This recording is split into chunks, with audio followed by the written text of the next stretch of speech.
화날 때 기독교인이 해야 할 5가지. 분노를 다스리는 성경적 지혜. 사랑하는 여러분, 안녕하세요. 여러분, 우리가 하루하루를 살다 보면 참 별의별 일이 다 있습니다. 운전할 때 끼어드는 차 때문에 욱하고, 가족끼리 밥 먹다가도 퉁명스러운 말 한마디에 괜히 상처받고, 직장에서 억울한 일을 당하면 온몸이 부들부들 떨리기도 하지요. 심지어 교회 안에서도 사람의 말 한마디나 태도 하나에도 분노가 치밀어 오를 때가 있습니다. 기독교인이라도 사람이기 때문에 충분히 화가 날 수 있어요. 예수님도 성전에서 상인들을 내쫓으실 때 분노하셨습니다. 그러나 그 분노는 거룩한 분노, 하나님의 뜻을 위한 분노였지, 자기 감정에 휘둘린 분노는 아니었습니다. 여기서 문제는 그럼 우리는 화가 날 때 어떻게 반응하느냐입니다. 그래서 오늘은 화날 때 기독교인이 해야 할 5가지를 말씀드리려 합니다.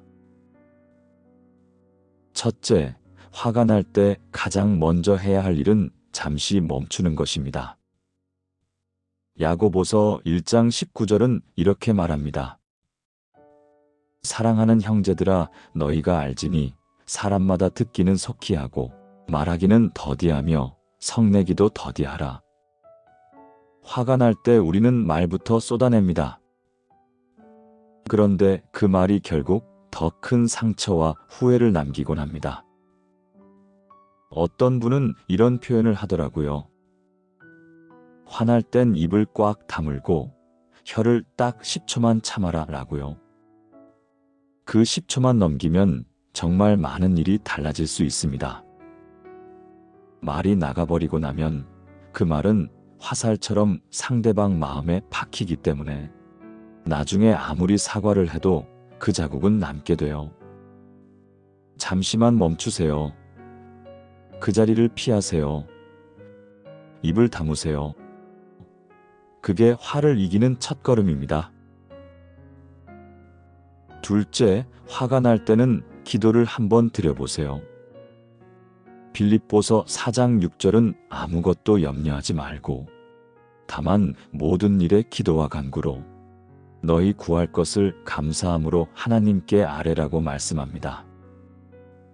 화가 나고 마음이 흔들릴 때 주님 앞에 그 감정을 내려놓는 것이 얼마나 중요한지 모릅니다. 하나님, 지금 너무 속상하고 분합니다. 제가 어떻게 해야 할까요? 제 마음을 다스려 주세요. 이런 기도는 내 감정을 쏟아놓는 동시에 하나님의 관점으로 상황을 다시 보게 합니다. 기도하는 사람은 복수하지 않습니다. 기도하는 사람은 말을 아끼게 됩니다. 기도하는 사람은 마음이 진정될 때까지 기다릴 수 있습니다. 셋째, 화가 날 때는 이유를 깊이 생각해 보아야 합니다. 왜 내가 이렇게 화가 나는가? 이 분노의 뿌리는 뭘까? 내 자존심 때문인지, 억울함 때문인지, 기대했던 대로 안 돼서 그런 건지. 에베소서 4장 26절은 말합니다.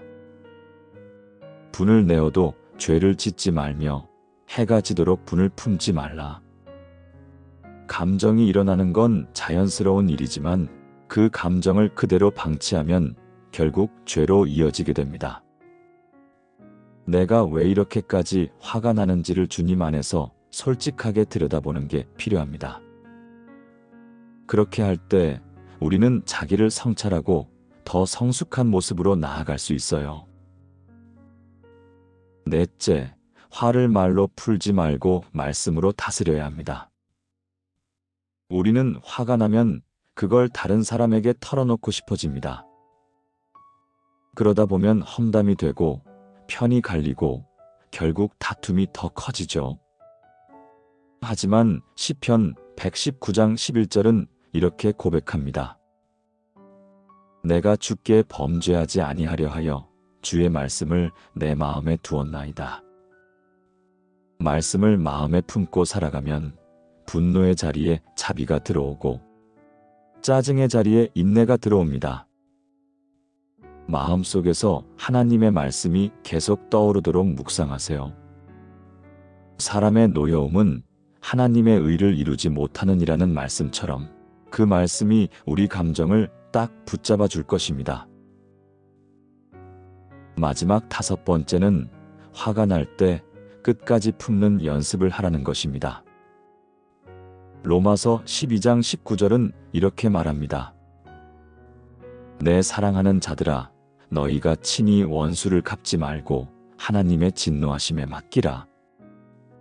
우리가 다 처리하려 하지 않아도 됩니다. 하나님께 맡기면 됩니다. 화나는 그 사람, 그 상황을 주님께 맡기고 내가 해야 할 일은 사랑하고 품는 것입니다. 어떤 분은 말합니다. 사람이 밉지만 그 영혼은 불쌍해 보이더라고요. 맞아요. 우리가 보는 그 사람의 말과 태도는 문제투성일 수 있어도 그 안에 하나님이 사랑하시는 영혼이 있다는 걸 기억하면 미워하기보단 안타까움이 더 앞설 수 있어요. 화날 때 끝까지 품는다는 건 약해서가 아닙니다. 믿음이 있어서입니다. 주님이 나를 그렇게 품어주셨으니까요.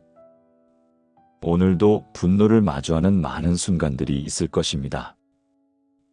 하지만 그때마다 주님의 말씀을 떠올리며 주님, 제가 이기게 해주세요라고 기도하며 나아가시길 바랍니다. 분노를 다스리는 사람, 그 사람이 진정한 강자입니다. 그리고 그런 사람을 하나님은 반드시 높여주십니다. 화가 나는 그 순간, 우리가 참기 어려운 이유는 너무나 현실적인 감정이기 때문입니다. 억울한 말을 들었을 때, 내가 무시당했다고 느낄 때, 가까운 사람에게 상처를 받을 때, 그 감정은 조절이 아니라 폭발로 이어질 때가 많습니다.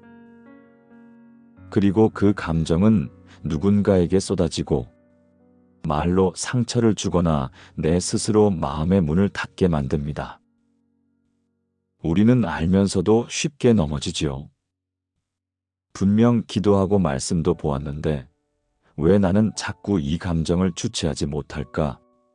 마음이 무너질 때가 많습니다. 그런데 주님은 우리가 완벽하기를 원하시는 것이 아닙니다.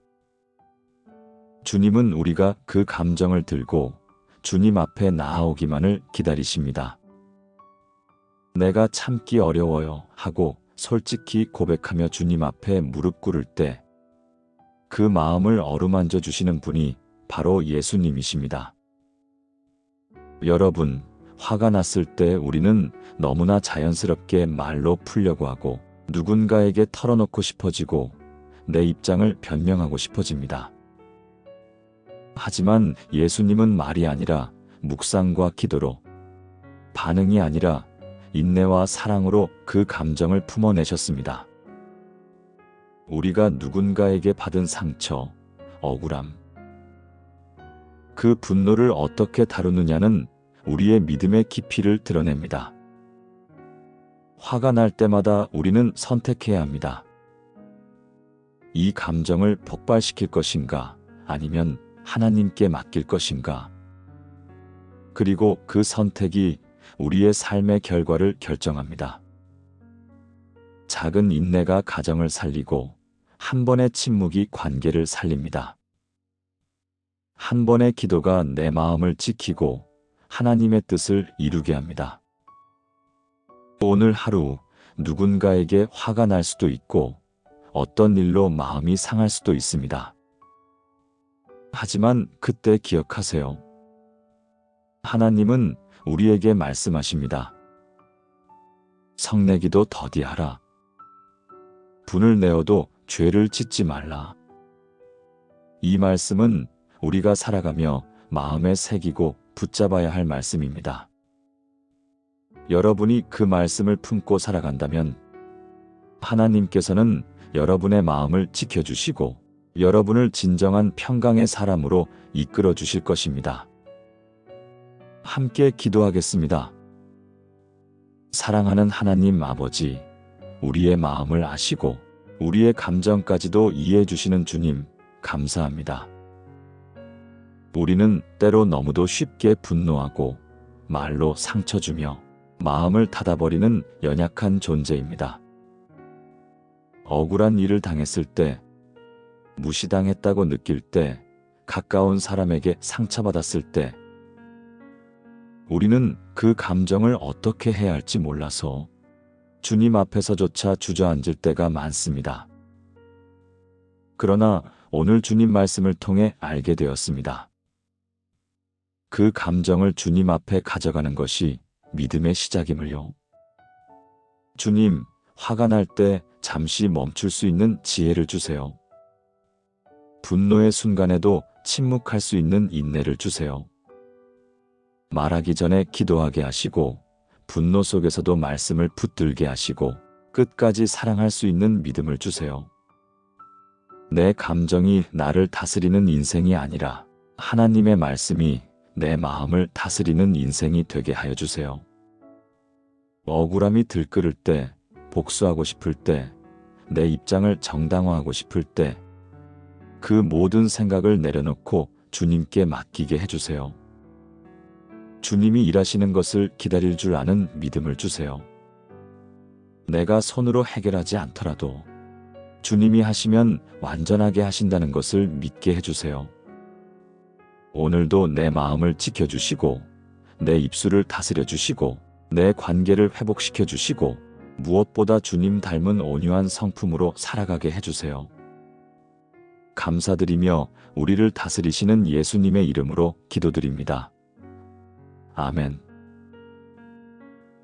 여러분 혹시 이 말씀이 오늘 여러분에게 도움이 되셨다면 좋아요 한번 눌러주시고 구독도 꼭 부탁드립니다. 누군가가 이 영상으로 위로받을 수 있도록 댓글도 편하게 남겨주세요. 다음 영상에서 또 뵐게요. 감사합니다.